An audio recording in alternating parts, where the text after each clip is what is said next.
Hello, Namaskar. My name is Satyajit.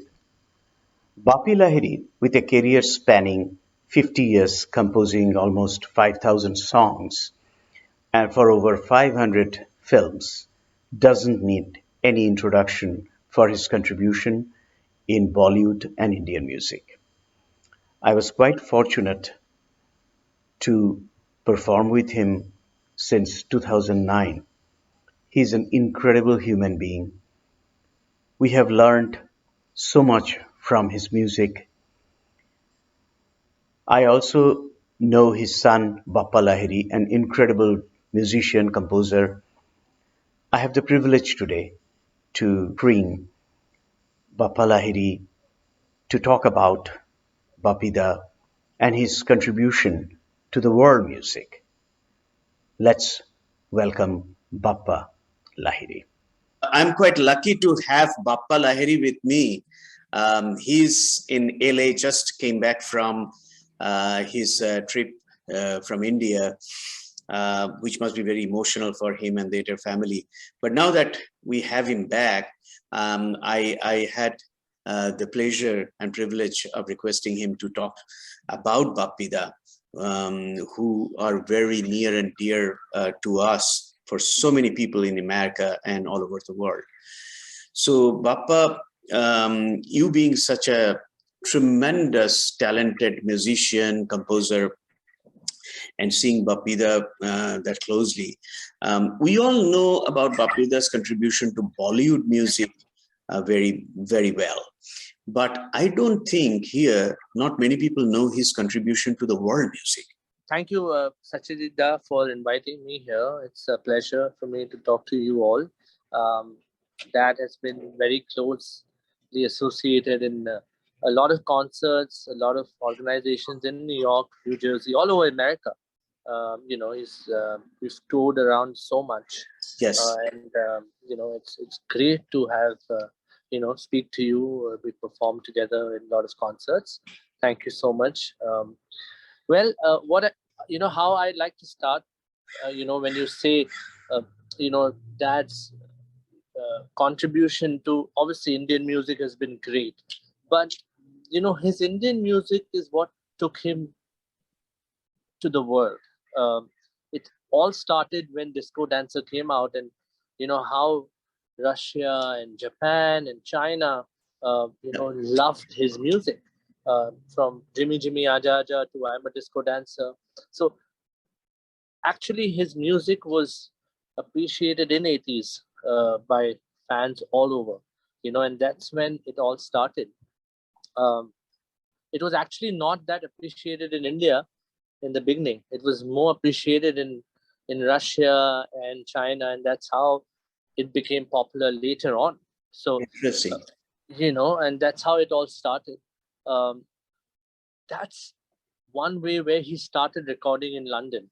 He used to record in Abbey Road Studios. A lot of film songs were recorded there. He did a lot of collaborations. His song Habiba was the first song, an Indian song, to be, it was on Billboard chart number 23 in 1988. That was the first for an Indian from India. There was lots done before, but for an Indian music director to have a song in Billboard chart. So that was the beginning. Obviously, later on, because of his love for his music and, a lot of global, he did a lot of World Peace and Love and Harmony, which was, submitted in Grammy. And so that was later on, but it was such a thing, a time when there was no internet, a time when there was no social media. Yes. His song reached out to Russians, his song reached out to all over the world, actually, even in America. So many films like Lion, films like, Don't Mess with Zohan, Right. was, Adam Sandler used his song, Jimmy Jimmy Aja Aja. So it was those Indian songs that actually traveled to America without any PR or without anything. It was just purely his music that people heard without knowing the language. They all loved the song, and it amazed. At this time, at the age of where there's so much social media and YouTube, where everyone hears every kind of music. it just says that if you have good music, it can just travel, and that's what he did. And he was known for this kind of music. uh, I'm just talking about Hindi music, but obviously there's so much more that he did. Absolutely. I mean, thanks for sharing those, information. Now, one thing that he brought definitely a very unique soundscape in Indian Right. music, that is Right. disco. So how could he, synthesize those kind of soundscape back in 80s when Right. Indian music was, completely different, right? So what influence, how did he bring those soundscape? Great question. I'll tell you what happened. It all actually started from America. He came for a concert in 1979. It was an American tour, and Madison Square Gardens. He went to London first, Royal Albert Hall, then Madison Square Garden. It was his first travel out of India. He went to Chicago to a nightclub. That's where there was a DJ. That time it was called disco. So he said, "What is this thing that you're playing?" And he said, "This is called disco." And he understood what kind of music. I mean, what is disco? He said it's a round cake that keeps on playing with arpeggiators and synthesized music.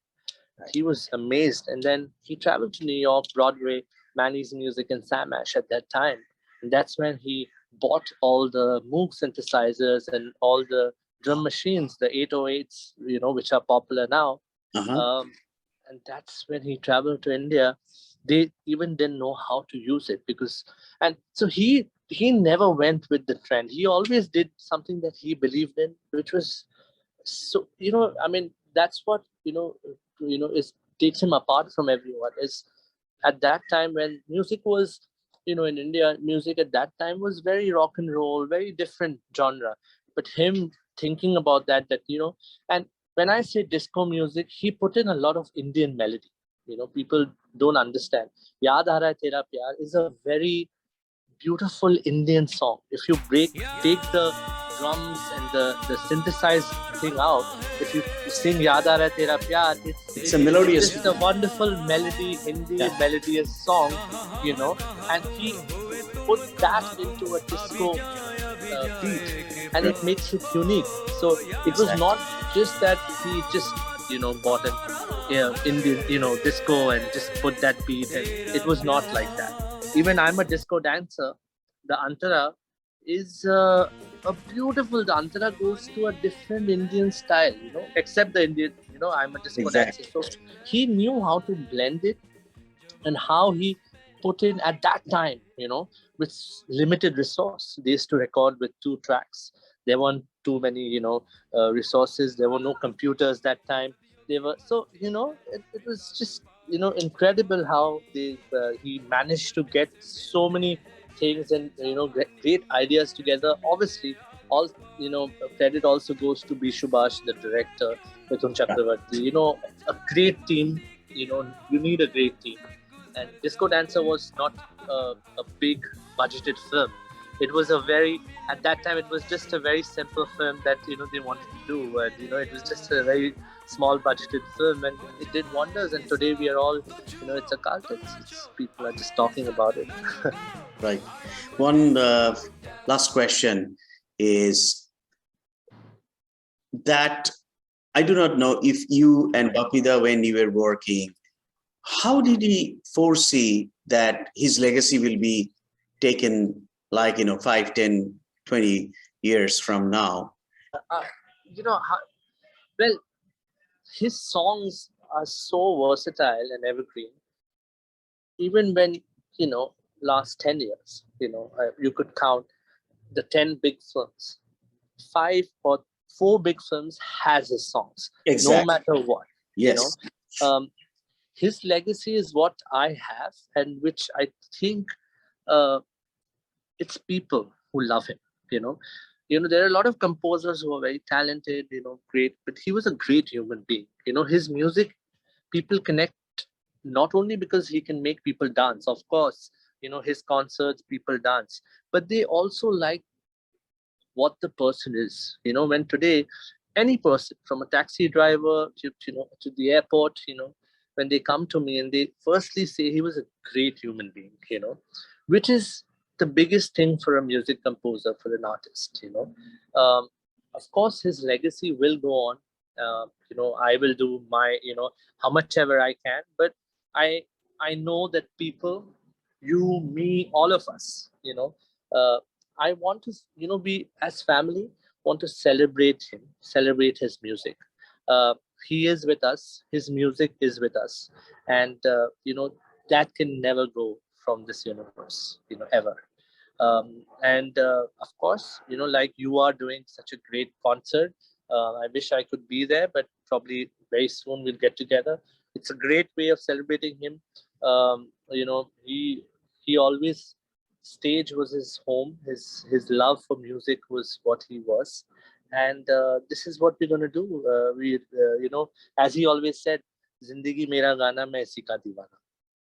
Absolutely. So, Bappa, thanks for sharing. And I really wish that we collaborate and celebrate his music. Yes, I'm looking forward actually to come to New Jersey and meet everyone, because I've actually performed with him so many concerts all over America, Yeah. and it's such a beautiful thing that I'm coming back. Obviously, that emptiness will always be there. Him being around, and he's done concerts even though there was sound problems, less musicians. You know how we have all these issues. Exactly. He never had any. He could make people dance, Exactly. and that, and that is what I know.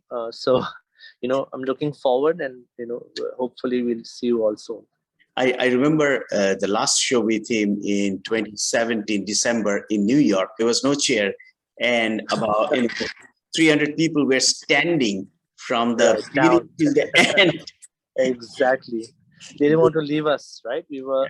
It was the 30th of December. 30th of December. Yeah. Yes. It was a packed house. Packed house.